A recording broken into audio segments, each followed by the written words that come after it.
Call the meeting to order. If we could, everybody please stand for the Pledge of Allegiance. I pledge allegiance to the flag of the United States of America and to the republic for which it stands, one nation, under God, indivisible, with liberty and justice for all. Roll call. Miss Martin. Here. Mr. McHugh. Here. Mayor Martin. Here. Miss Doherty. Here. Miss Fattacante. Here. Mr. Leahy. Absent. Mr. Larry. Here. 6 present, 1 absent. Okay, we have some very special guests with us this evening. I would recognize Superintendent to tell us about some great accomplishments at Lowell High School. Thank you, Mayor Martin.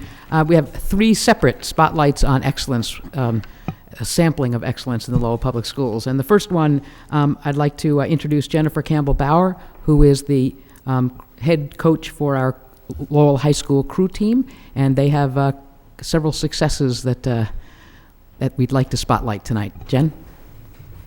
Thank you. I'd first just like to thank you all for inviting us to be here tonight. It's really an honor for these kids to get this kind of recognition, so I really appreciate that, and I appreciate all the parents who came to show their support as well. I just want to quickly go through a little bit of the history of the crew team for you. This is actually the 10th year that LHS Crew has been in existence. In the first 6 years were really instrumental in building the success of the program. I came aboard in 2004, and since that time, we've actually grown from 40 athletes to over 100 each season, both fall and spring. It's been really wonderful. Our fleet of boats has doubled in size, and we've done very well and become one of the premier public high school teams in the state.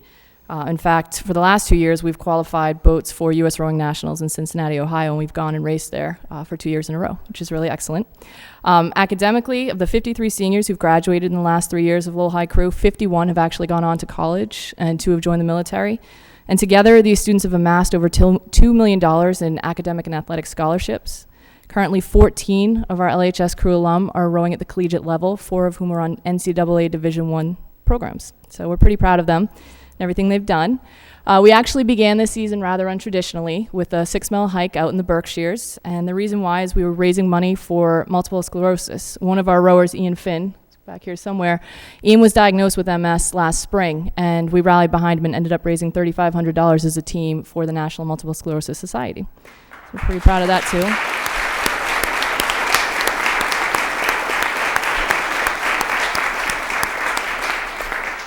So this was a pretty phenomenal fall season for us. It culminated in 14 medals over 4 races, which was fantastic, the best we've ever done. And I'd actually just like to start recognizing the kids at this point and going over each boat and what they did as a team. So I'm going to start out with just the varsity single, which is Vishnu Golkoda. If you can kind of come up. Vishnu actually placed a silver medal at state championships in a single, which is rather impressive. He was the only one in the boat. He had to row by himself. He did a phenomenal job. He also, after racing in that boat, got into our boys' second varsity 8 and raced to a 6th place finish at state. So we're really proud of him and everything he's done.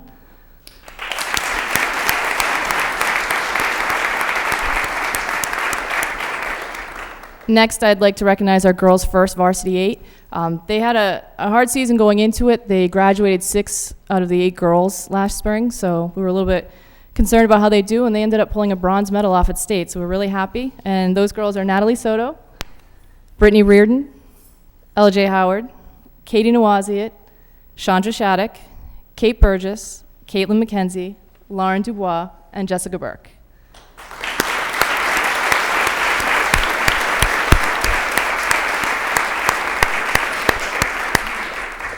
Next, I'm going to introduce the boys' varsity 4. They also won a bronze medal at the state championships. We're very excited for them.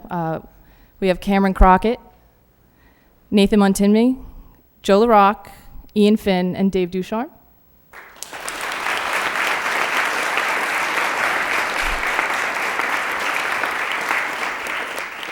And next, I'd like to introduce the boys' varsity 8. They actually won 5 of the 14 medals over this season. They started out at the Textile River Regatta, winning a silver medal in the boys' junior 8 event, which is the first time we've ever medaled in the varsity heavyweight event at the Textile, so we're very excited for them. 2 hours later, they got back into the boat and won a gold medal for the 2nd year in a row in the varsity boys' lightweight event. The next weekend, they raced at the New Hampshire Championships, and they placed second again out of the junior boys event.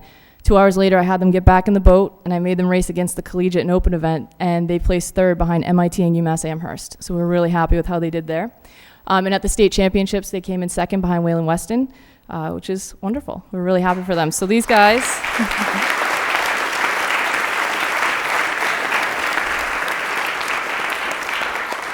We have Mike McKeon, Pat McInerney, Harry Finch, Josiah Todd, Kevin Jarvis, Eddie Crockett, Leo Tannheimer, Colin Cregan, and Dan Burke.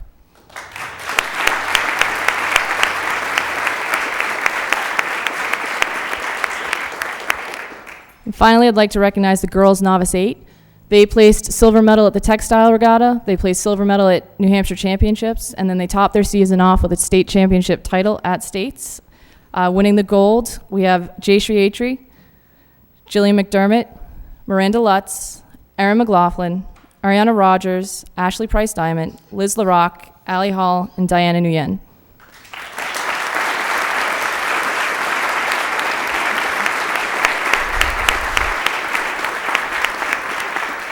These girls were really impressive this season. They were the first Novice Girls 8 to ever medal at the Textile Regatta, the first Novice Girls 8 to ever medal at the New Hampshire Championships, and the first Novice Girls 8 to ever win a medal and a state champion at the States. So we're really happy for them this season. They did very well. I'd also like to quickly just introduce my two coaches who are here, who helped me with all this work. We have Kendra Bauer, she's the varsity girls coach, and Stephen Hall, the girls novice coach.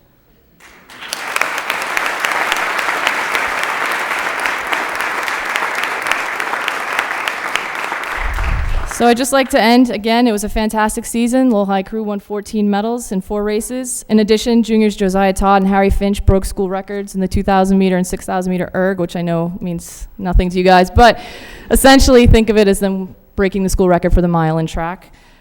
We also fundraised enough money as a team to purchase 2 new boats and 2 new sets of oars, which is finally putting us on par with the elite prep schools that we race. And we look forward to a spring season. Again, thank you for having us here tonight.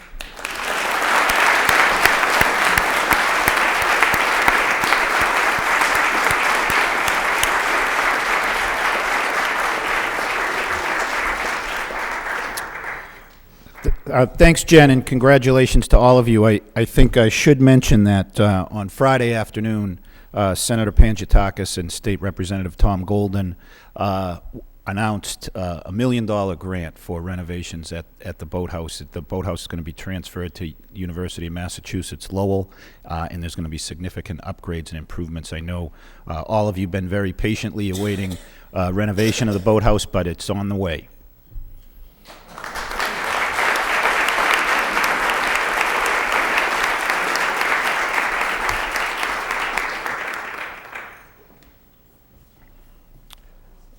Okay. I believe we have another spotlight on excellence. Yes, the second spotlight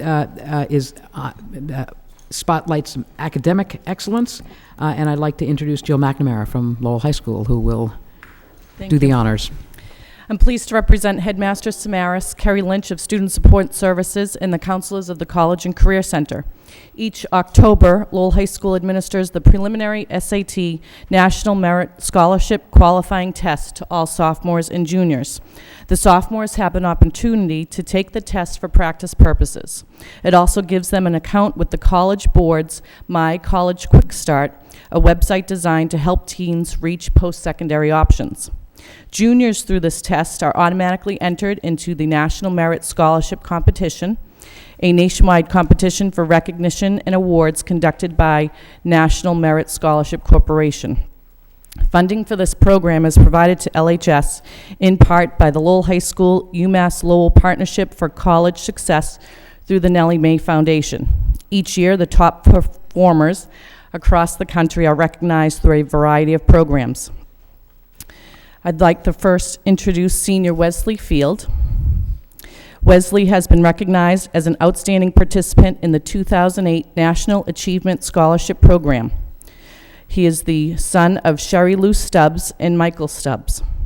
Students receiving this recognition in the National Achievement Scholarship Program are among 3,000 outstanding National Achievement Scholarship Program participants that are being referred to U.S. colleges and universities.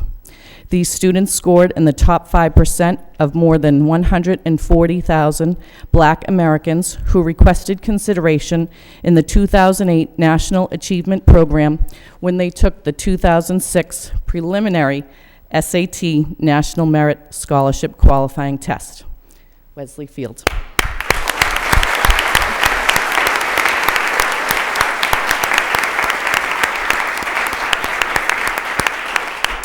Our next student to be recognized is Letitia Jacquez. Letitia is also a senior and has been recognized by the National Hispanic Recognition Program as a scholar based upon her scores on the PSAT and MSQT and her academic achievements. Letitia is the daughter of Roman and Francisca Jacquez. The National Hispanic Recognition Program provides national recognition of the exceptional academic achievements of Hispanic high school seniors and identifies them for post-secondary institutions. This year, more than 196,000 PSAT MSQT takers nationwide identify themselves as Hispanic, and more than 4,000 of those students have been recognized as scholars or honorable mention finalists. Letitia is a scholar.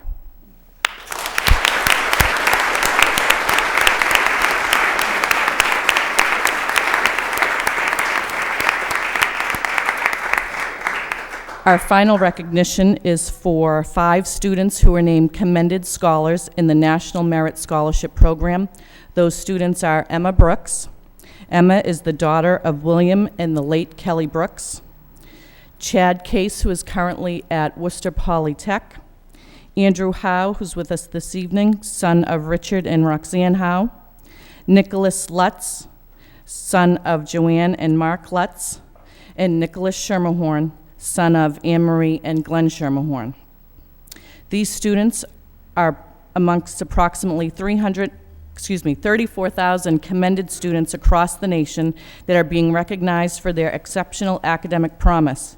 Commended students place among the top 5% of more than 1.4 million students who entered the competition by taking the 2006 preliminary SAT National Merit Scholarship Qualifying Tests last October. The faculty, staff, and students of Lowell High School and the Lowell Public Schools are proud of the achievements of these students. We wish them well as all of the seniors in the class of 2008 as they plan and prepare their post-secondary success.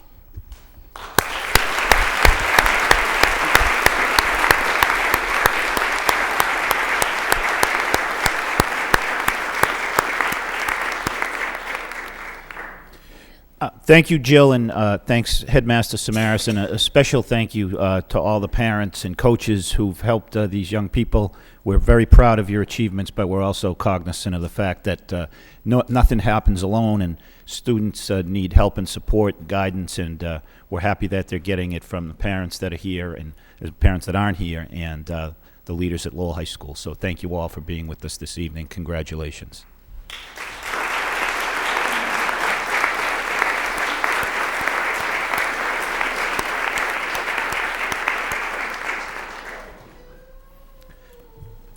I think we have one final. One more spotlight on excellence is a little bit different.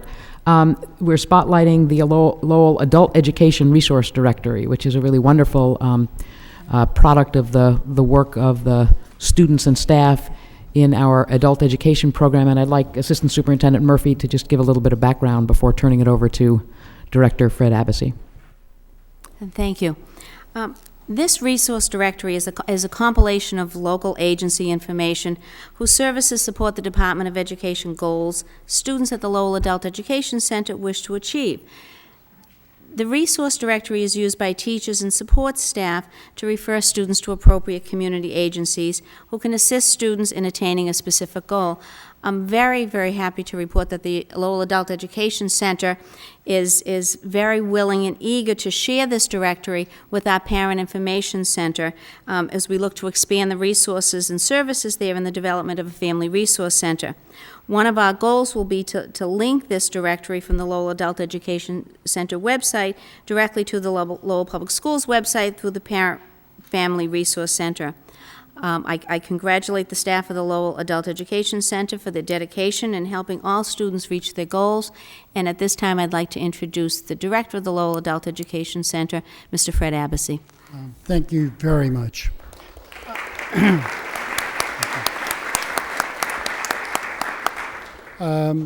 We really appreciate being included with all of the people here for the November Spotlight on Excellence.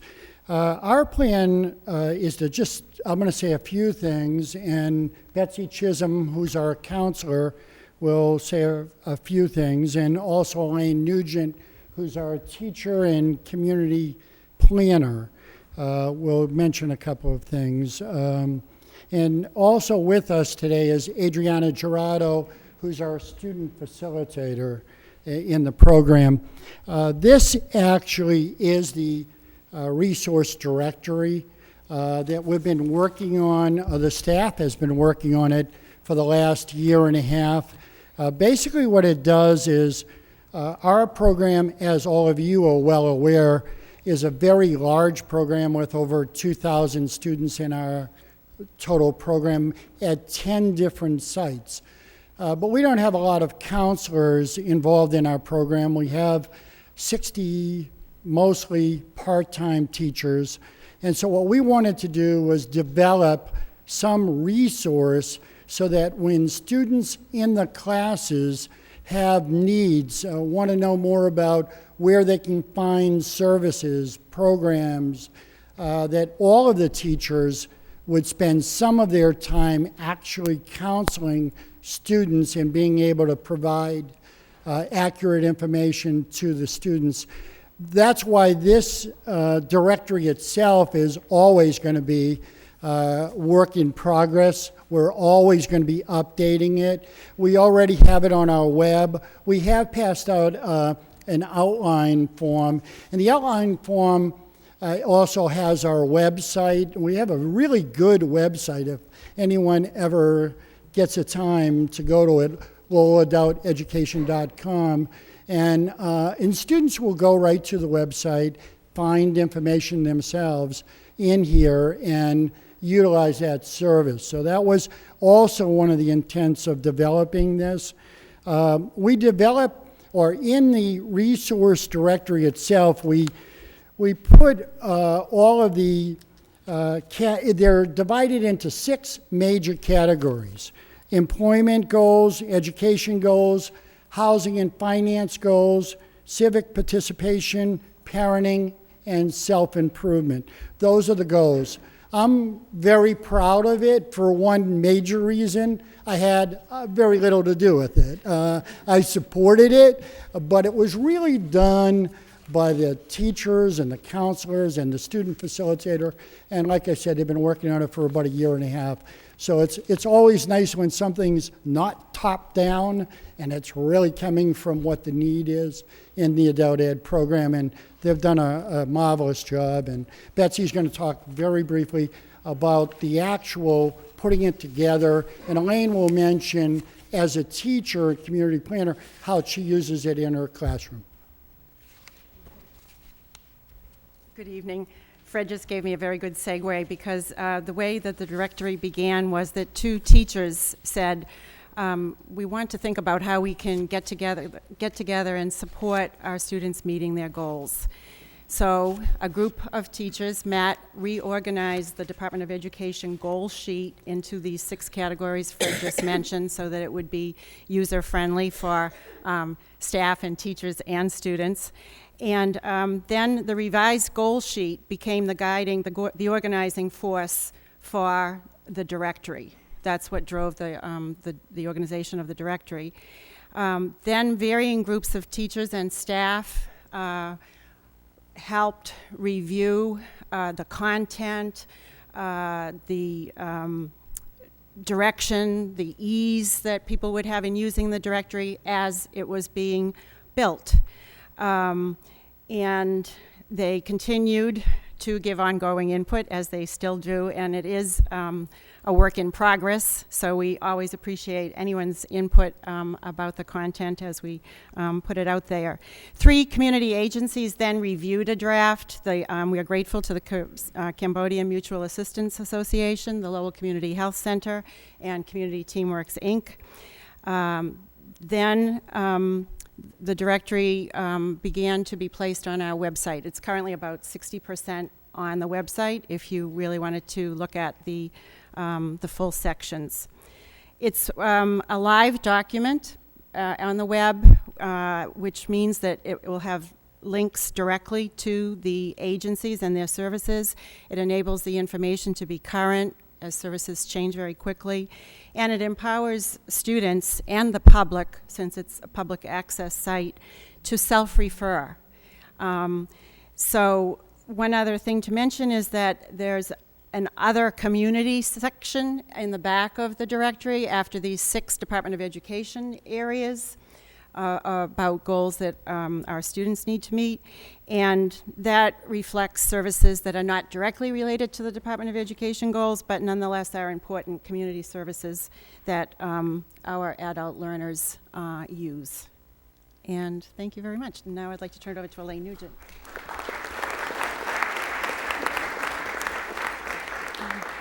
Good evening. I think Betsy did a great job of explaining the entire process of how we developed the resource directory.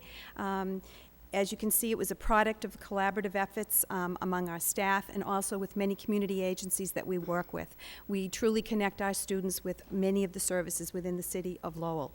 While we're educating our students, whether it be in the English language or for the GED tests, we support their roles as community members, as workers, and parents. Helping them to set goals sets a path for many of our students in reaching some of their lifelong dreams. I was going to take some time and go through the little packets you have, but I realize we're pressed for time. But the 6 different areas that you can see in the packets that you have, we make different referrals for education. Perhaps an example might be to the Middlesex Community College or UMass or an occupational program. For employment, we might refer to the Career Center. This, I'm just mentioning a couple, but it's very inclusive of many of the services that are available. Many of our students become citizens, and they are very interested in voting. We actually refer them right here to the election office in City Hall. They're also very interested in improving their health and also the health of their children. We might refer to the Lowell Community Health Center. Also in your packet, you have the complete listing of all the referrals for the parenting section, because we thought you might be very interested in that. Many of our students want to help their children with homework, and we provide information about websites and different facilities that can help them with their goals. Thank you very much. We hope that people can use this information, and as one of the pluses, when we educate our students, we also remind them to tell their friends, their co-workers, and their families about all the different facilities that this city provides for them. Thank you very much.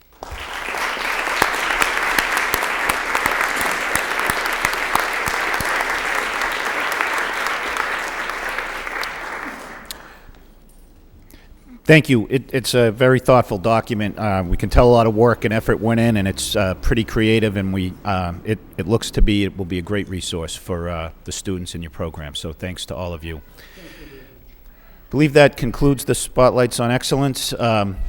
If folks want to leave, we certainly wouldn't be offended. You're welcome to stay, but we realize some of you probably have homework to do. So.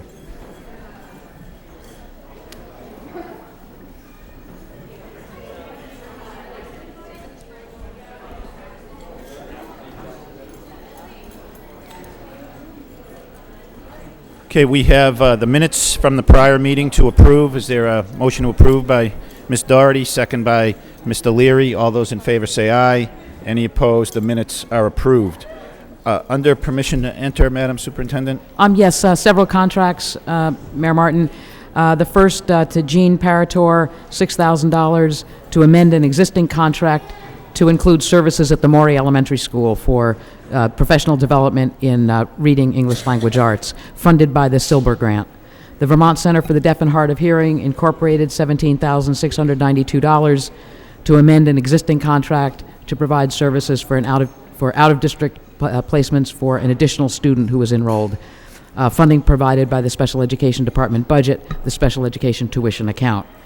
The University of Massachusetts at Lowell, the Songus Industrial History Center, $35,700 to provide courses to enrich student content understanding related to the American Industrial Revolution for 3rd, 4th, 8th, and 9th graders, and that's funded by the school department's admissions fee account. Lowell Transitional Living Center, $9,000 to provide recruitment, counseling, and coordination for 15 homeless students in the adult basic education GED preparation classes, funding provided by the Adult Basic Education Grant.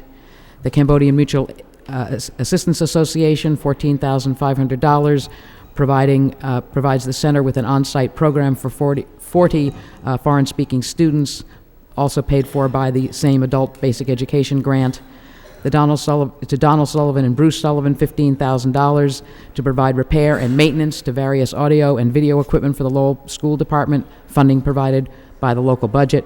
Education Incorporated, $18,000 to provide academic support and tutoring services for youngsters with special needs who are hospitalized, funding provided by the local budget, Hospitalized Children Funds. Psychiatric Education Services Incorporated, $22,000 to provide academic support and tutoring services for youngsters with special needs who are hospitalized, the same source in the local budget. Dorothy Eisenhower, MED, $15,000 to provide consultation and training for special education teachers who are working with students who have cochlear implants, funding provided by the Special Education 240 grant. The City of Haverhill, $75,938 to provide for the out-of-district tuition cost for 4 students enrolled and receiving services as outlined in their special education IEP, funding provided by the Special Education Department budget for special education tuition. The Harbor Schools Incorporated, $34,239 to provide for the out-of-district tuition cost for 1 student enrolled and receiving services, again funding provided by the Special Education Tuition account of the local budget. And finally, Health and Education Services Incorporated, $56,303 for providing for the out-of-district tuition costs for 2 students enrolled and receiving services. Once again, funded in the local budget by our Special Education Tuition account. Ms. Martin. Thank you. I just had a quick question regarding a couple of these.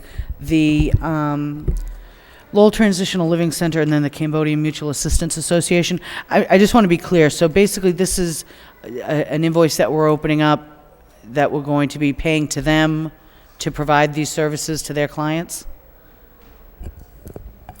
Yes. Yeah, I can elaborate if you want me to. As thank part of the grant that the Adult Ed Center submits, they have to Okay. have some cooperating partners in the grant, and the district serves as the fiscal agent, and then we subcontract sections of the work to the various groups. Okay. So these people are identified in the grant application as being subcontractors, and it's more of a formality at this point to put the contract in place to provide the services. I just wanted to ensure that it's our instructors who are providing the It's our actual instructors. They curriculum. just assist with some of the Okay. recruitment of students Perfect. for the program. I just wanted to make sure we weren't subcontracting out what Lowell Adult Ed does obviously so well. Thank you. Thank you. Any further discussion? Okay. Motion to approve by Ms. Doherty, second by Ms. Faticante. Roll call. Ms. Martin? Yes. Sorry. Mr. McHugh? Yes. Mayor Martin? Yes. Ms. Doherty? Yes. Ms. Faticante? Yes. Mr. Leahy? Mr. Leary? Yes. 6 yeas, 1 absent. Approved. Okay, those contracts are approved. We have several memorials this evening, several offered by the committee as a whole. First for Patrick Fry, the son of Teresa Fry, a school nurse at the Pine Arts School, and Mark Fry, Watermark's construction manager for the Morey School construction project. For Pauline Lemoyne, a retired paraprofessional at the McAuliffe School and wife of former City Councilor Bernie Lemoyne. And for Quina Tragus, a recently retired McAuliffe School kindergarten teacher.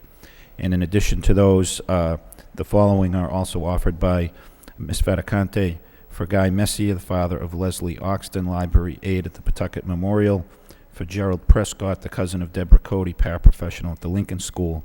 For Robert Dallaire, son of Donna Dallaire, a Lowell High School cafeteria worker.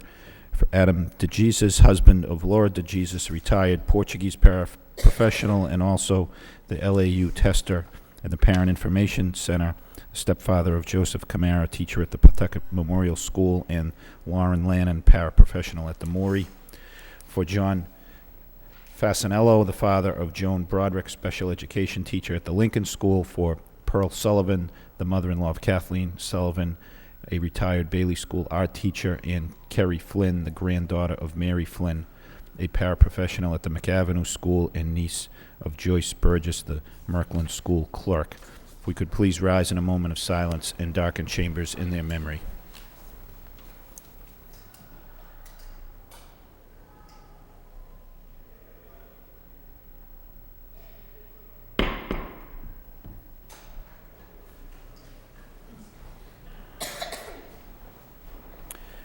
May they rest in peace.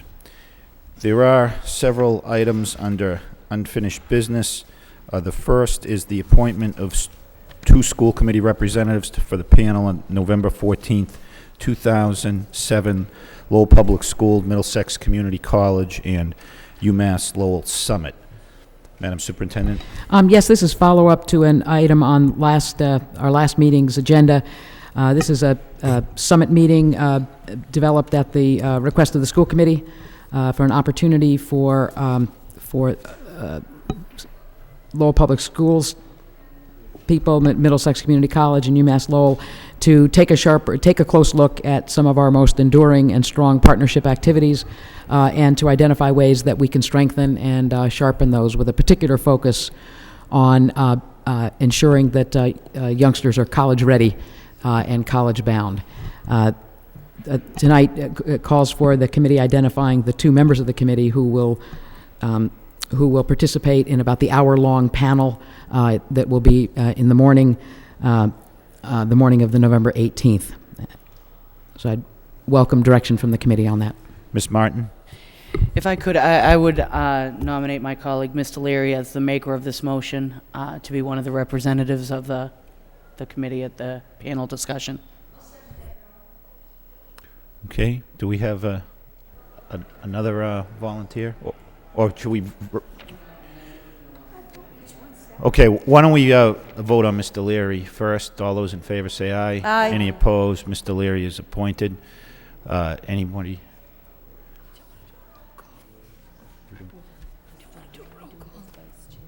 Wow, it's more official. I'll nominate Connie Martin. All right. Ms. Martin is nominated by Mr. McHugh, second by Mr. Leary. Now, why don't we have a roll call just to be official on both? So the nominees would be Mr. Leary and Ms. Martin. Okay. Roll call. Ms. Martin, Yes. Mr. McHugh, Yes. Mayor Martin, Yes. Ms. Doherty, Yes. Ms. Fattacante. Yes. Mr. Leahy, Mr. Leary, Yes. 6 yeas, 1 absent, both elected. Okay. Next item is the principal, assistant principal, housemaster hiring report. Madam Superintendent. Yes, you have, again, unfinished from our last meeting, you have a copy of the report submitted at the last meeting, which was a follow-up to an earlier report, this one focusing on principal and assistant principal hiring since 2000. You also have a copy of the opinion rendered by the city solicitor in response to the question about which there was some discussion about whether or not the names of finalists should be included in the report. So you have a copy of the city solicitor's opinion that they should not. The city solicitor is here in the event that there are questions about that, and also welcome talking about the report and responding to questions of committee members. Thank you, Your Honor. Since I asked for this report, I was able to go through it in the past 2 weeks, attach names to it and questions, but I understand the city solicitor has indicated that we should not discuss it publicly. I have no problem at some point in time within the next month going into executive session to discuss it. If we cannot discuss it here publicly, then I have no problem discussing it privately.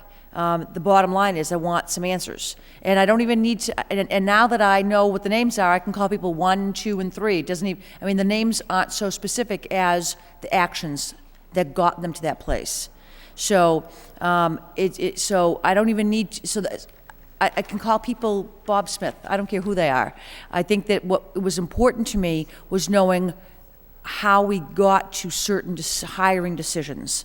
So I have no problem doing this in executive session. For instance, I have some questions about, the superintendent said that, has said that, it's impossible pretty much to go from a teacher's position to a principal's position, yet one person on the list from the outside was a teacher who was made a principal. So those are the kinds of questions that I want to ask. And I don't necessarily need to say, hey, I see Mary Smith's name here, explain this to me.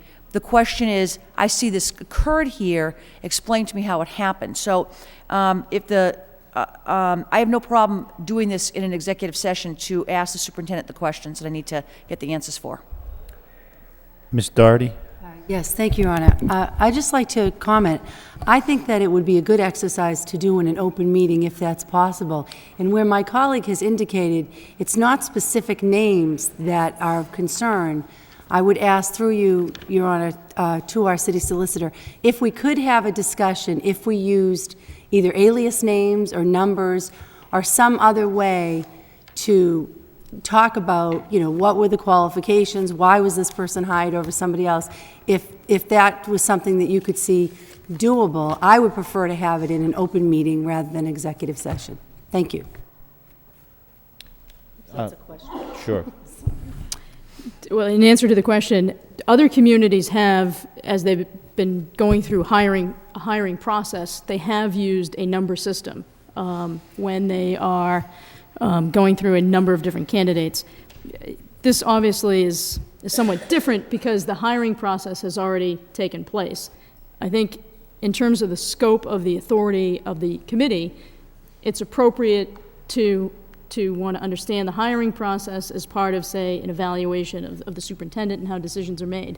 The one thing that I guess I would throw out there, though, is a cautionary note in terms of overstepping and dictating a policy to the superintendent, which I think would interfere with the Ed Reform Act for both, not just the superintendent, but also for principals.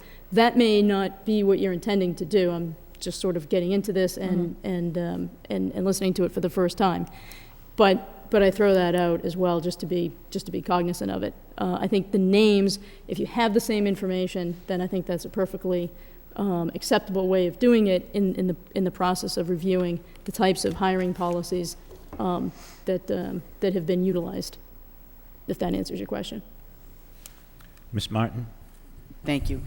Just two quick things. One is, in regards to doing it in open session, normally I'd certainly support that, but my concern, and I think the solicitor has made this point, that we already know who's been appointed, so it's impossible for people to have any kind of anonymity if we're talking about the position at, I'll use one that's not included, at the Daily.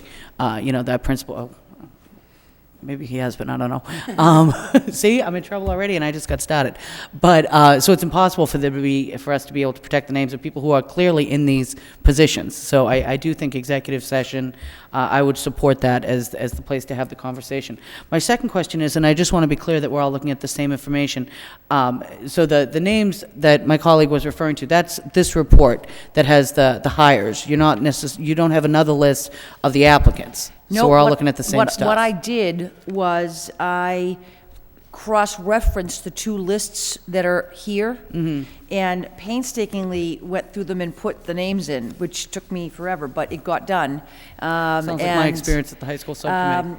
Then what I did was I went down the list, did some highlights, and I have some questions based upon that. And I have no problem going into executive session to ask the questions. One of them was the one I just asked, but there are others too. So, and I know we have a lengthy meeting tonight, so we can either do it tonight or we can do an executive session at the next time that we are all together.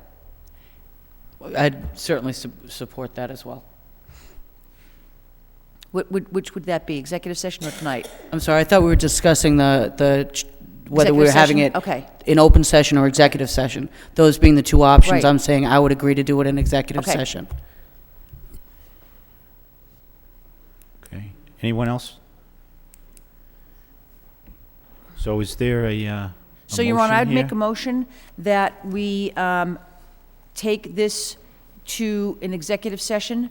And again, it's not my idea to dictate policy, but I do have questions. And since I painstakingly went through the list and figured out the information that I had questions on, I would like to have a discussion with the superintendent regarding this document that she gave us.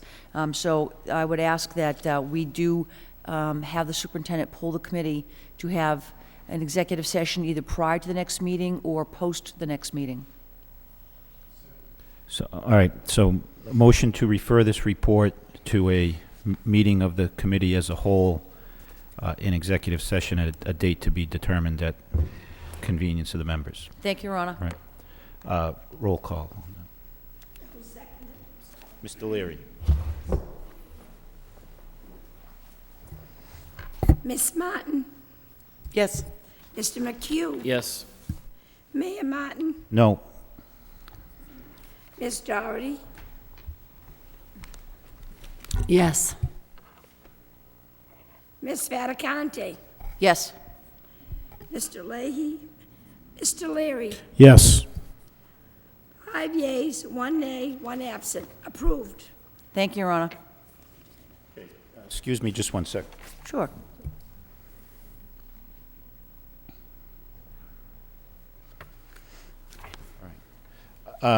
Is there any appetite for having this meeting tonight? Is it? No. No. So we would not keep the solicitor here tonight. So. And Your Honor, the reason being is after this meeting, we also have another subcommittee meeting. So, and we have several motions on the agenda. I would not keep the committee past, I would hate to take us past our 10 o'clock rule, way past our 10 o'clock rule. Okay, so I think that concludes the discussion on that piece of unfinished business then. Thank you. Next piece of unfinished business are the superintendent's priority goals for 2007-2008. Madam Superintendent. Yes, this is the third piece of business from the last meeting that was held over until this meeting.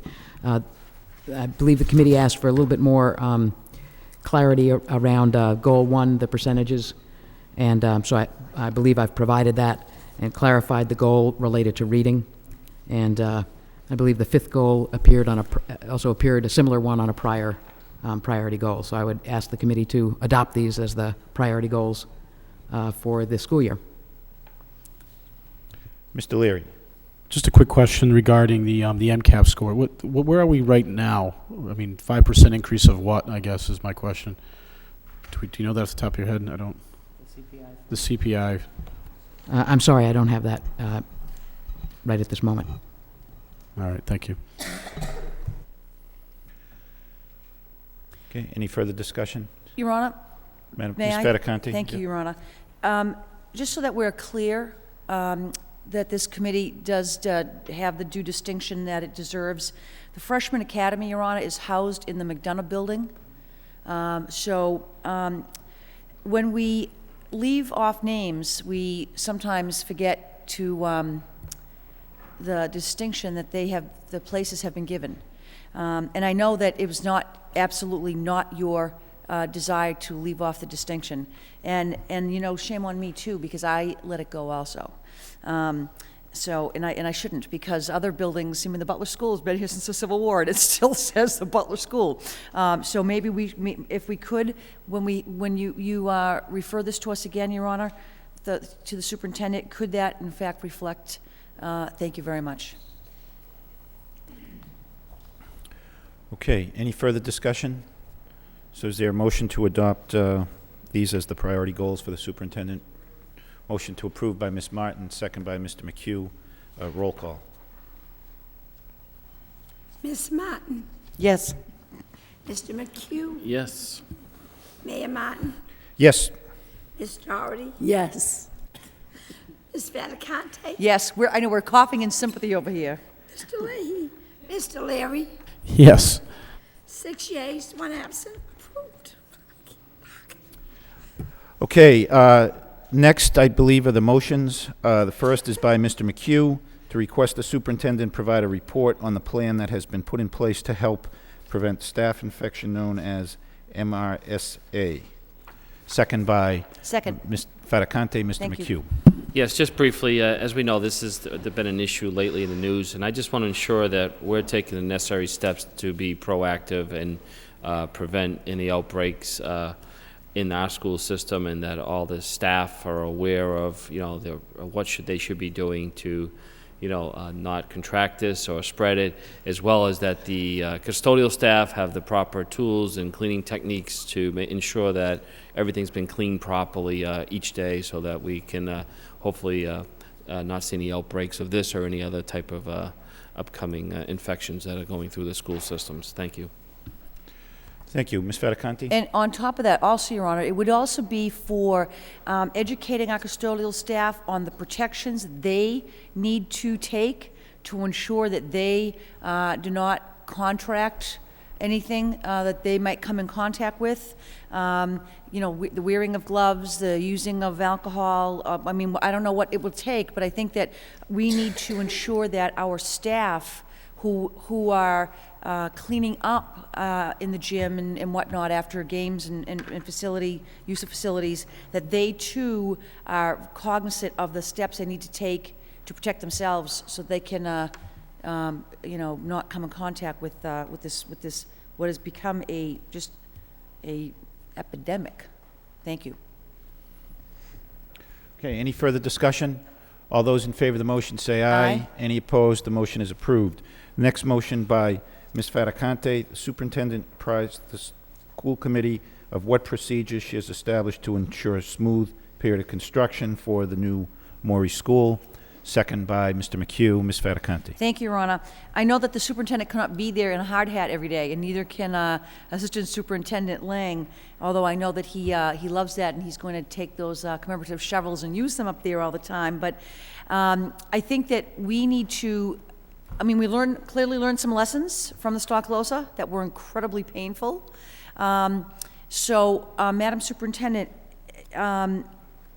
not that I think that we can ensure that nothing goes wrong, but what can we do to make sure that the lessons that we learned from the Stocklosa issues don't represent themselves here when we're building the Morey?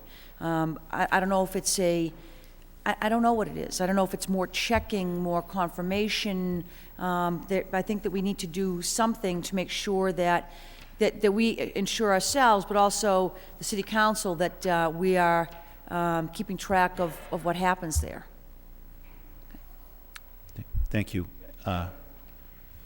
Any further discussion on the motion? So I suppose if we could have something from either you, Madam Superintendent, or Mr. Lang about what, I'm sure you've talked about it. That way we can, and then we can share that with the City Council, so that we're both on the same page, I think. Madam Superintendent. If I could be happy to provide something that can be shared with the City Council. I do want to just comment, and I know Committee Member Fattacante knows this, that the big difference in the way school construction projects are now done in Lowell and in Massachusetts is having the management firm. Right. So Watermark now represents the city's interests throughout this process. So it's a much different process than in prior projects across the state. So I think the state's requirements and regulations have gone a long way to helping us avoid those kinds of problems in the future. Great, but I'll thank you. certainly put something in Excellent. writing. Thank you very much. Yeah, I expect that there's even things in the bid documents that, given that this is an ongoing school during the construction, that there are very specific procedures. So it would be helpful. In the Stocklosa too, but Right. it's Would be helpful for us to know what they Right. are. And it was, I think, at the groundbreaking, encouraging to see a number of the teachers at the Morey using the construction process, integrating into their curriculum. so kids will get to see and have it be relevant to what's going on outside is now going to be increase the learning inside. So. Thank you. Okay. Any further discussion on the motion? All those in favor say aye. Aye. Any opposed? Motion is approved. The next motion is by Ms. Doherty to request the superintendent provide a report that identifies all outside groups involved with the district by school, including information on the students served, the nature and time commitments of each program, and the contact person coordinating it. Second by Ms. Martin. Ms. Doherty. Thank you. This actually came out of the Mary Bacigalupo Forum that I think was held last weekend. And I was part of this community group, and the discussion was really to try to come up with an inventory of what groups are out in the community are already working with our schools, whether it's Middlesex Community College, Gear Up, ones that we know off the top of our heads are easy, but to try to look at all the groups all the different community groups that are involved with all the schools as a starting point for how this group that's coming together through the Mary Bacigalupo Forum could serve to augment what's already happening in these partnerships with maybe expanding, getting the business community involved, things like that. So this is really just a first step in getting that information. Thank you. Thank you. Any further discussion on the motion? All those in favor say aye. Any opposed? The motion is approved. The next motion by Ms. Doherty to request the superintendent provide a report to the facility subcommittee on the status and timetable for achieving priority physical repairs to the Malloy School, specifically an outside door lock, sufficient water bubblers, restroom doors as needed. The report should include a timetable for removing old furniture from the school, painting the cafeteria, surrounding halls, and adding partitions to create a faculty area. Second by Mr. Leary. Ms. Doherty. Thank you, Your Honor. It just came to my attention, some of these things at the Malloy School that really, I think, need immediate attention. The one that most concerned me is that outside door lock, which I think is similar to what happened at the Daly School. We repeatedly go down there and fix it, staff do, obviously I don't, but, and then it's broken again. And so I think we might need to really look at something that's going to, be permanent or replacing that door lock. And while I was there touring the school, I became aware that, some of the bathrooms don't have stall doors on them. The bubblers are not sufficient. They're not working. And again, I think that as we look at our facilities, we want to provide a safe and comfortable environment for our students and our staff. Some of this stuff is a little bit more involved, such as the painting, but if you see the cafeteria, it looks like just a good coat of paint would make a huge difference. And just as someone who, we just had recently rededicated the Brady School in the Highlands, and what a difference it makes for the people working in that community, for those students at the Malloy School and the faculty there, to have a cleaned up cafeteria. It seems like we should be able to help with that. And I just would like some kind of report for the facility subcommittee on what we're looking at in terms of the commitment of resources. There's also a pile of old furniture just sitting there that, they don't have enough space over there as it is. Just some of these details, I think we should pay attention to what we're doing at the Malloy School. It's an alternative program. They currently do not have any place for the faculty to just sit and have lunch, or even, a few partitions would do that. So I just really would like some report back from the superintendent that we can look at how we can try to improve the facilities there. Thank you. Thank you. Mr. Leary? Just a quick follow-up regarding this, probably through you to the superintendent. I know that there were lockers donated by Gold's Gym in Chelmsford to the school. I don't know if they were actually installed or they're on the walls at all, or what the status of those are. Also, I know that we're moving on and working on security cameras, so that's kind of in line with what we're talking about here. I don't know if those lockers, I know were donated in September. Are they installed? Are they working? Are they usable? Or The last time, and I will do a full report for the facility subcommittee that ties all this in, the last time I was at the school, They weren't attached to the walls yet. They lined the corridor, so they were being used. I think they need to be permanently affixed to the walls themselves. But there were a number of extra lockers that couldn't be used at that school, just too many. They couldn't be used at that school, so they were in storage on the stage. And we actually don't have another location for them right now that would be appropriate for them. I'm not sure if that's the extra furniture people at the school are talking about, but I'm happy to take a look and put a full report together. But I do know that the ones that I saw this summer, are against the wall and being used.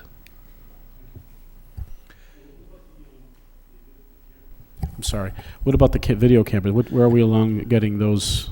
I'll include that in the proposal. Okay. We received one quote for a system, and we had a walkthrough with the vendor last Thursday to receive a second quote. So I should be able to actually wrap that up and have a report for the next meeting for you. Okay, any further discussion on the motion? All those in favor say aye. Any opposed? The motion is approved. I believe that concludes the motions, so we are on to subcommittee reports. The first is approval of the minutes of the October 17, 2007 meeting of the Curriculum Subcommittee by Ms. Martin, Chair. Thank you, Mr. Mayor. This is actually just the written minutes of a report of a subcommittee that I gave an oral report for at our last meeting. It just focused on a research opportunity we have regarding the National Center for Educational Accountability just for the kids and their project at the Pine. It was referred to the full committee and approved, and these are just the minutes of that subcommittee. Okay. Motion to approve the minutes by Ms. Martin, seconded by Mr. McHugh. All those in favor say aye. Any opposed? The minutes are approved. Next is the Special Education Subcommittee report and approval of the minutes off the October 23rd, 2007 meeting. Ms. Doherty. Thank you, Your Honor. The Special Education Subcommittee did meet on October 23rd. Present were myself, subcommittee members John Leahy and Connie Martin. And from the school department, we had Ann Murphy and Deb Westaway, who's the Special Education Director. We had two items on the agenda. The first was a 3-year comprehensive special education plan that was a motion, I believe my colleague, Mr. Leahy, had to look at where the department saw itself, what were the plans for the future.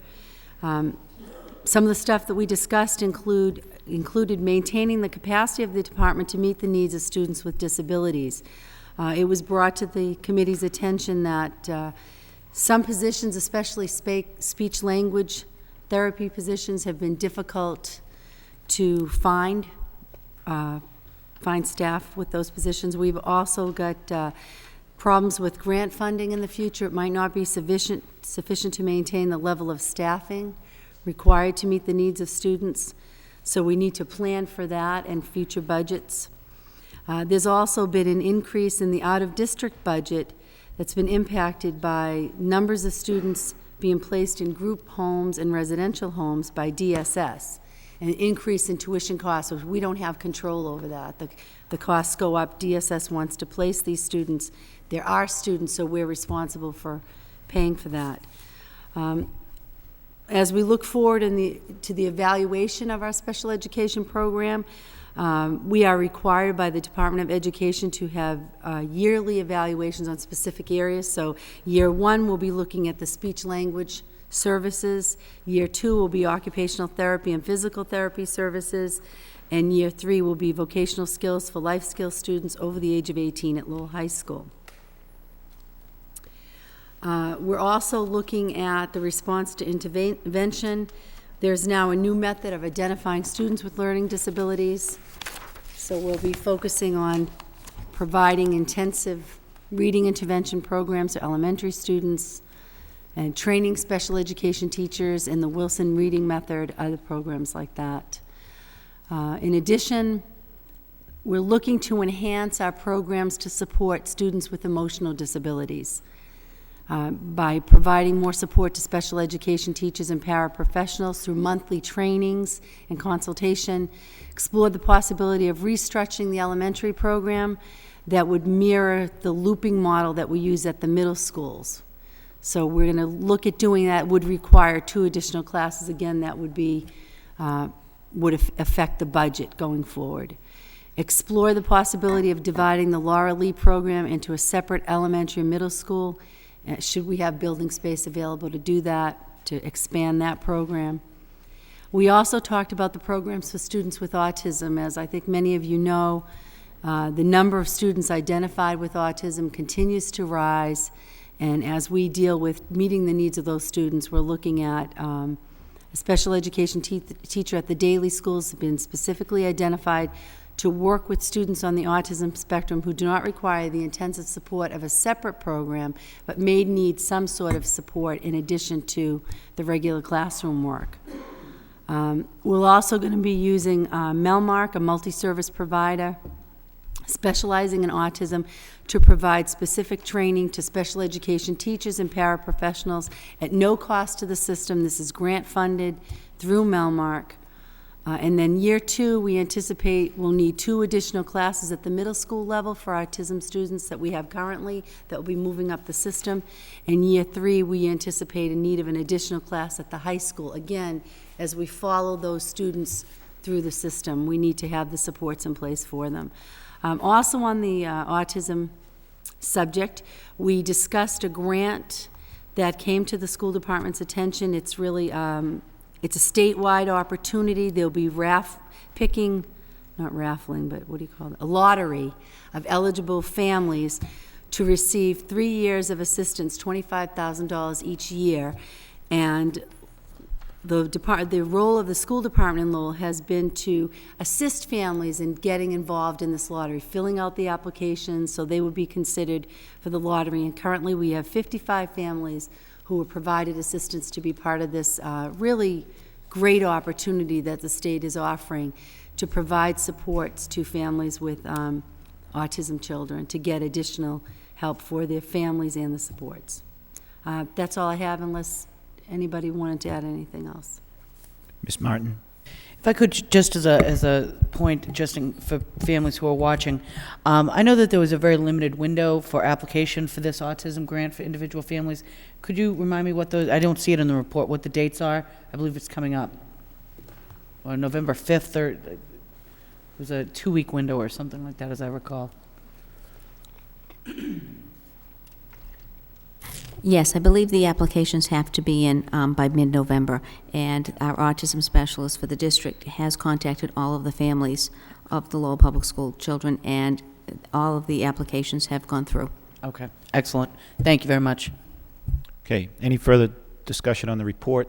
Motion to accept the report by Ms. Doherty, seconded by Mr. McHugh. All those in favor say aye. Any opposed? The report is accepted. Next item is the Lowell High School Subcommittee report and approval of the minutes of the October 29, 2007 meeting. Ms. Doherty. Thank you, Your Honor. Yes, the high school subcommittee met. This was our first time having a live televised meeting at the Colleen Cregan TV studio. Members present include myself, Regina Fatacanti, James Leary, John Leahy, Connie Martin, Kevin McHugh. From central office, we had Jean Franco, Deputy Superintendent, as well as William Samaras, the headmaster, Dr. Wendy Jack, Kerry Lynch, and Betty Santagati. We talked about the Latin Lyceum. That was one of the items on the agenda, the goal of reaching out to families whose students do not make the Lyceum test, do not get accepted into the Lyceum program. And we had a draft letter that the high school had put together where we actually, when we inform parents that their students did not pass the Lyceum test, we also give them several names and phone numbers of people that they can contact. Another item on this that came out was the idea of having freshman guidance counselors call all those families as another follow-up to invite the families to visit the high school. You know, their student might not have gotten into the Latin Lyceum, but there are many other wonderful programs at the high school, and just to kind of put that effort forth. Where this is a change in the letter, I think maybe we should vote on this separately. What do you think? Because we're going to get a different additional information, I guess. We're not changing the letter. We've already done that, maybe. Okay. So the next item was about the Evening Academy, the pilot program, which we're seeing as an alternative to summer school. This will be an opportunity for students who have failed several times geography or English, not geography, geometry, I'm sorry, to be able to take this class after school as a way to make up some of those credits that they missed. We had an update on the Read 180 program where we saw that we've got less students from the McDonough Freshman Academy who are requiring it. I think we saw a 4% drop in the number of students who need the Read 180 program. And we are also following through with it at the sophomore level. So that was just a kind of update on that. We had the scholarship report that gave us information on the awards our students who graduated in 2007 received based on rank, gender, ethnicity, economic status, and scholarship amounts. And I think that on the whole, we thought this was a great idea to continue to get these reports, to try to get more information when possible about the amounts of the scholarship given out, and to really look for including more variety, more diversity of students getting scholarships and letting those families know about the opportunities going forward. We talked about the school store, that we've expanded the store at the high school. There'll be an online option that people will be able to purchase Lowell High paraphernalia, sweatshirts, things like that, to cater to more alumni, and really trying to expand the program in the Business Academy, that students will be involved in marketing and sales aspects of the store to kind of make it a learning experience too. And we talked about the science labs, what the high school sees as some immediate needs, such as improvements to the physical space with plumbing and things like that, so that we can really bring our science labs along. And we've got some cost estimates that would again have to go through financing. And then we also received a second report based on an inquiry by Mr. McHugh to look at effective software, that we might be able to start doing more virtual science labs where we know that we don't have the actual physical space to meet the needs of all our students. And that's it, unless there's any other comments from my colleagues. Okay. Motion to provide the high school subcommittee a report of progress. Yep. Okay, so moved to adopt the report by Ms. Faticante, second by Mr. McHugh. All those in favor say aye. Aye. Any opposed? The report is accepted. Next report is the Curriculum Subcommittee report and approval of the minutes of the October 31st, 2007 meeting. Ms. Martin. Thank you very much. The Curriculum Subcommittee did meet on October 31st. Myself and Subcommittee Member Jackie Doherty were in attendance, and from Central Office were Jean Franco, our Deputy Superintendent, and Claire Abrams, our Mathematics Coordinator. We had one topic of discussion, and that was some revisions that we're making to the elementary report cards. Part of an ongoing effort to take our reporting instrument that we share with parents and make it more and more effective for them as they gauge their own child's progression through the Lowell Public Schools. This is shifting. Once again, we're trying to emphasize more and more the standards that we use throughout our district. And this was looking at our elementary report cards. Basically, it's going to be tracking from grades 1 through 4. And, you know, some significant changes. I mean, I think one of the key things was that we will now be sending home to parents a report card that provides them with very specific standards that they'll be able to gauge their child's progress against. I'm just going to use as an example because I think it lends itself to it. One of the key things, power standards, this number, sense, and operations, looking at names, the child would be basically graded on their ability to name and write numbers up to 100 and be able to identify place values. Well, that's a first grade standard. As you make the move into second grade, you still have a number, sense, and operation standard, only now it has increased. Now it's the ability to name and write numbers to 1,000, again, being able to identify appropriate place values. This allows us, as each child is bringing home this information to their parents, that they'll be able to make, I think, really get a very good sense of exactly what the goals are that their children are studying while they're in the Lowell Public Schools, and be able to gauge their progress over the course of time. Whether it's within, you know, their progress within a year, or really more importantly, their progress across their time in elementary school. it's, we've been making these incremental changes, and I think that we're getting closer and closer to an instrument that really is going to be very powerful for parents in their ability to gauge our success as a school district. This was a process that included a number of our math resource teachers were part of this revision process. And as we discussed, Claire Abrams was very involved, as well as our Deputy Superintendent, Jean Franco. And I think that there are examples that have been shared with all of the committee. The subcommittee did approve the changes and would recommend that to the full committee, that we make that shift so that in our first trimester, I guess, we'll be able to use this new instrument.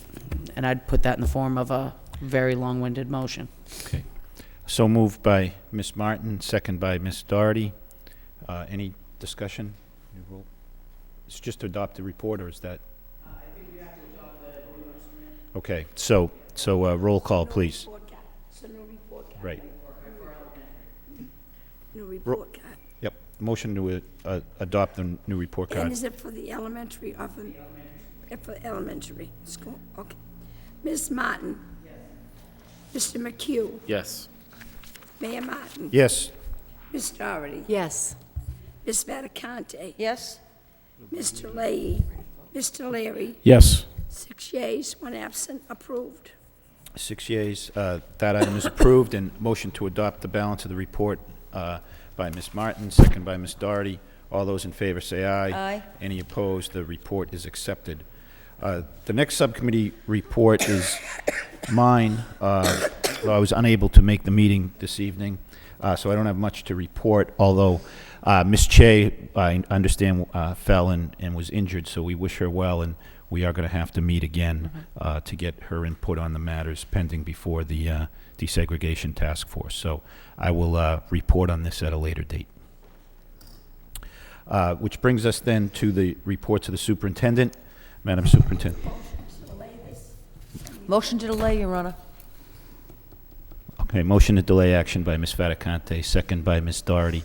All those in favor say aye. Any opposed? That motion is adopted. Madam Superintendent.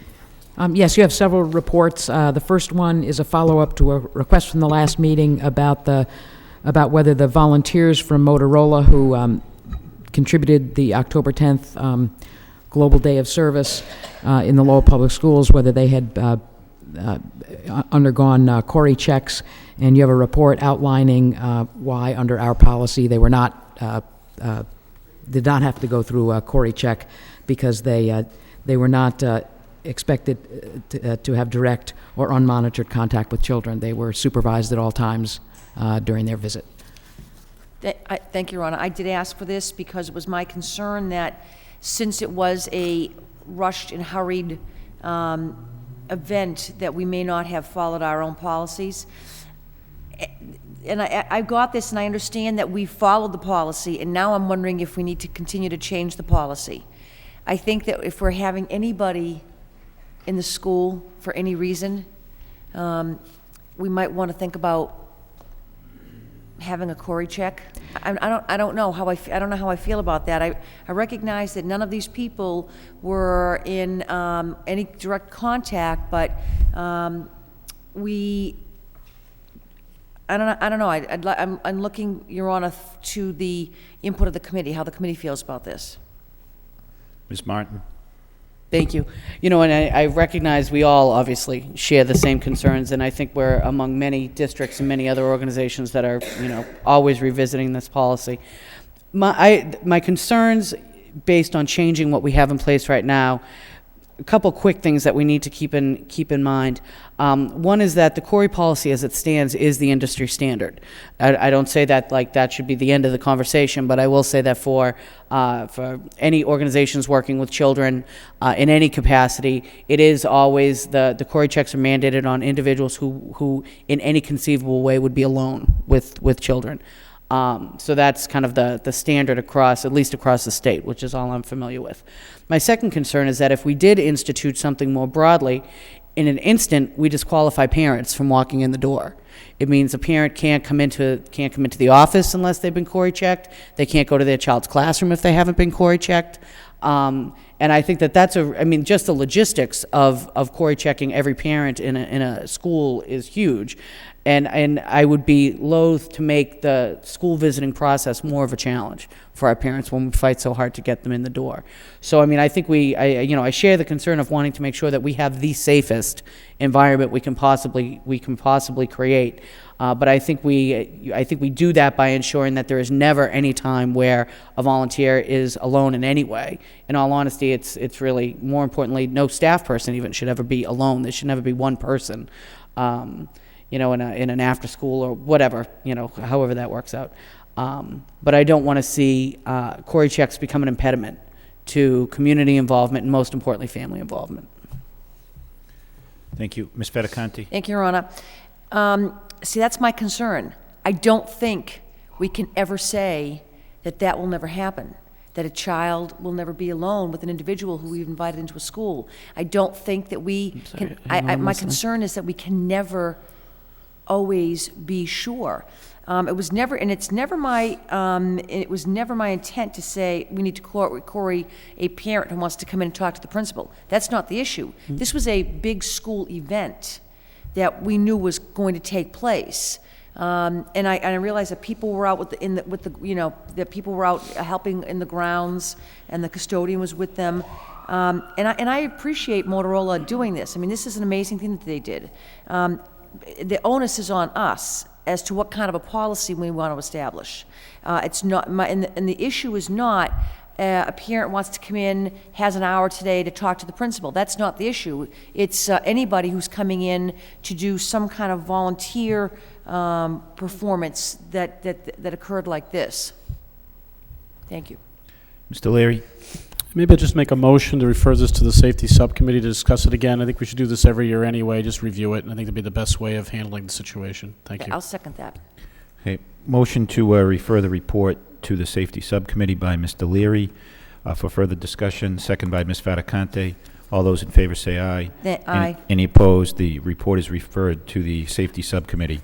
Thank you. Yeah, next I report love how you refer to a committee. on the EQA audit, Madam Superintendent. Yes, the State Office of Educational Quality and Accountability Review has notified us that Lowell Public Schools will undergo an audit, which is part of the statewide process. They will be here December 10th through December 13th.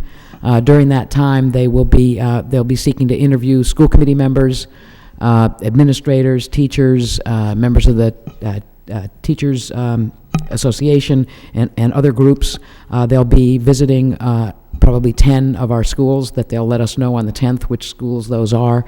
They'll be reviewing ahead of time a lot of documents ranging from the financial documents going back several years, city end-of-year reports, school department end-of-year reports,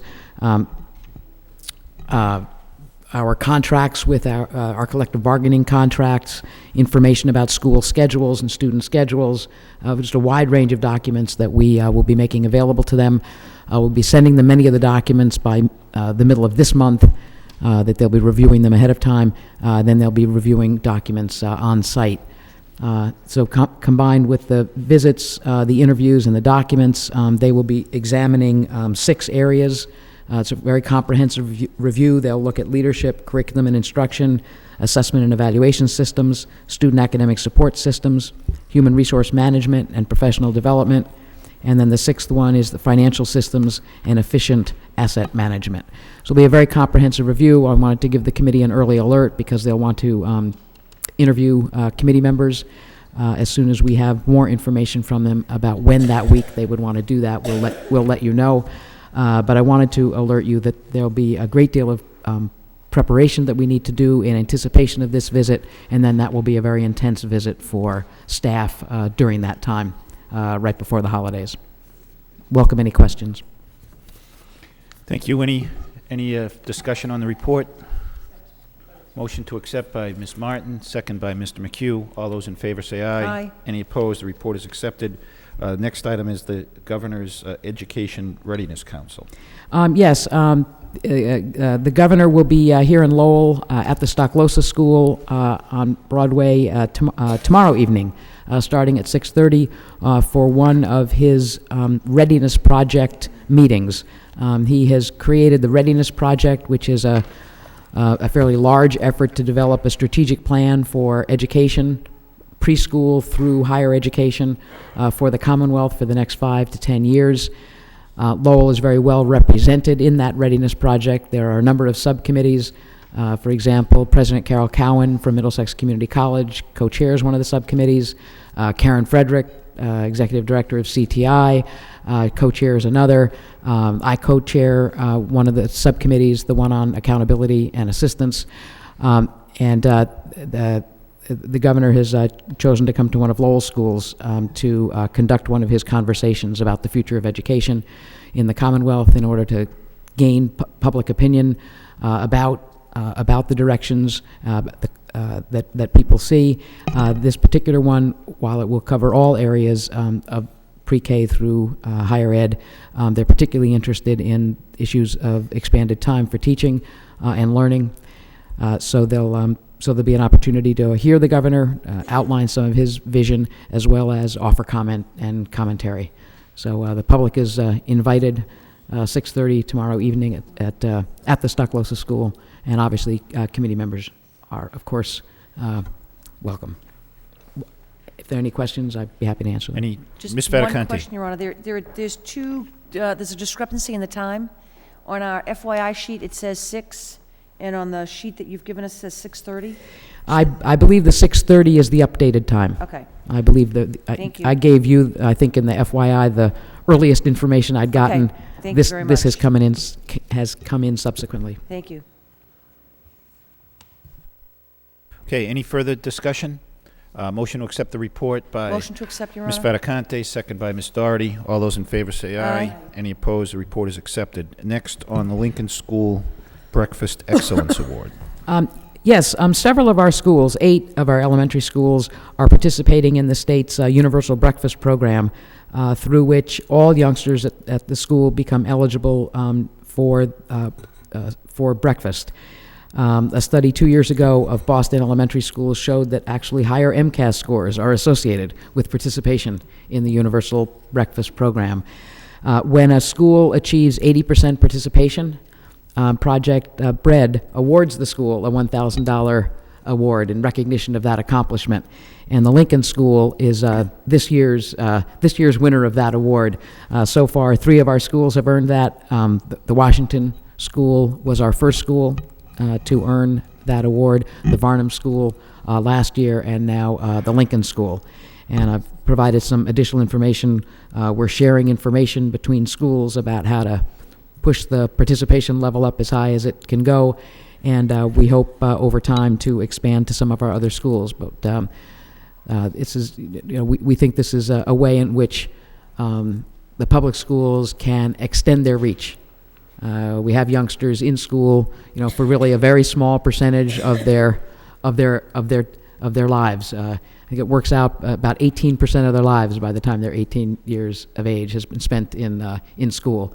So we need to extend our reach, and one way to do that is to ensure that they are ready to learn in the morning through nutritious breakfast. So we're excited about the progress we're making, and we hope to be able to report more progress in the future. Ms. Fataconte? Move approval as a Motion to accept by Ms. Fataconte, second by Ms. Martin. All those in favor say aye. Aye. Any opposed? The report is accepted. Next is the Baracus Foundation Grant for Fine and Performing Arts. Yes, we have completed, this past school year, we completed the second year of a 3-year generous grant from the Baracus Foundation, $20,000 a year for 3 years, in which to support the fine and performing arts in the Lowell Public Schools. And you have a report from Fine Arts Chair Betty Sanagati about the activities that were made possible last year by this generous grant. And you can see an incredible array of very important enrichment and extension activities for students from across the city. And I think it's just very exciting, and we're very appreciative of the Baracus Foundation generosity. Welcome any questions. Ms. Martin? Thank you very much. And really not so much a question as just to really echo, I think, what you're saying. I mean, it is extraordinary to have this kind of discretionary funding to use specifically for art funding, for our students to really participate in some very interesting things. I think what I was really most struck by was really seeing the relationships with local artists, with local arts institutions, whether it's Merrimack Repertory Theater or any of the other, there's a whole list here. I find it lovely that Shakespeare was performed at Lowell High School. I find that very encouraging as an English major. And I just think that this kind of a commitment from Mr. Baracus, one of our distinguished alumni from Lowell High School, is so truly inspirational to giving our students exposure to a whole artistic culture that they might otherwise never see. And it is truly life-changing when I think students find new ways to connect with the world, and this is one way that we do that. And it's really only because of the generosity of this very generous donor, Mr. Baracus and the Baracus Foundation. Thank you. Thank you. Any further? Motion to approve, and may a letter be sent to Mr. Baracus thanking him for the grant? So moved by Ms. Fataconte. Along with a list of what we've done with the money. Right. It would be great. Thank you. So moved by Ms. Fataconte, second by Ms. Doherty. All those in favor say aye. Any Aye. opposed? The report is accepted and approved. Next, list of eligible teachers.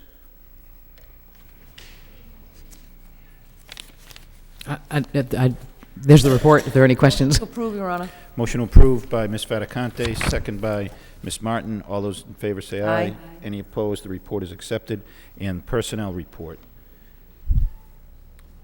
Yes, in case there are any questions. Motion to approve, Your Honor. Motion to approve May the letters be personnel sent. report by Ms. Fataconte, second by Ms. Doherty. All those in favor say aye. Aye. Any opposed? The report is accepted. There is one convention conference request. Motion, is there a motion to approve? Motion to approve, Your Honor. Motion by Ms. Fataconte, second by Mr. Leary. Roll call, please. Ms. Martin, Yes. Mr. McHugh, Yes. Mayor Martin, Yes. Ms. Doherty, Yes. Ms. Fataconte. Yes? Mr. Leahy, Mr. Leary, Yes. 6 yeas, 1 absent, approved. 6 yeas, the request is approved. I believe that concludes the agenda. Motion to adjourn by Motion to Ms. adjourn. Your Honor, Fataconte. one point of business. It is the practice of the school committee, Your Honor, to have the superintendent of schools as a secretary to the school committee, to extend an invitation to the newly elected member to the school committee, Mr. David Conway, so that Mr. Conway may sit with us at our next meeting. That's historically what we do, Your Honor. And I also believe the next meeting, unfortunately for Mr. Conway, falls the day before Thanksgiving. Is that true, Madam Superintendent? Yes, the So, meeting's scheduled for November 21st. The school committee, that's the only meeting that we do cancel, because it is the night before Thanksgiving. And usually we're getting ready for the Thanksgiving Day game. So I would make a motion that we cancel the Thanksgiving Day, the meeting before Thanksgiving, and that we invite Mr. Conway to sit with us in that first meeting in December. Okay. So moved by Ms. Fataconte, second by Mr. Leary, to cancel the next meeting, invite Mr. Conway to the, I think it's December 5th meeting. Your Honor, yes. Okay. Roll call. Ms. Martin, Yes. Mr. McHugh, Yes. Mayor Martin, Yes. Ms. Doherty, Yes. Ms. Fataconte, Yes. Mr. Leahy, Yes. Mr. Leary, Yeah, he votes yes too, yes. 6 yeas, 1 absent, approved. Okay. 6 yeas, the motion is approved. Motion to adjourn by Ms. Motion to Fataconte, adjourn. second by Mr. McHugh. All those in favor say aye. Aye. Any opposed? Meeting stands adjourned.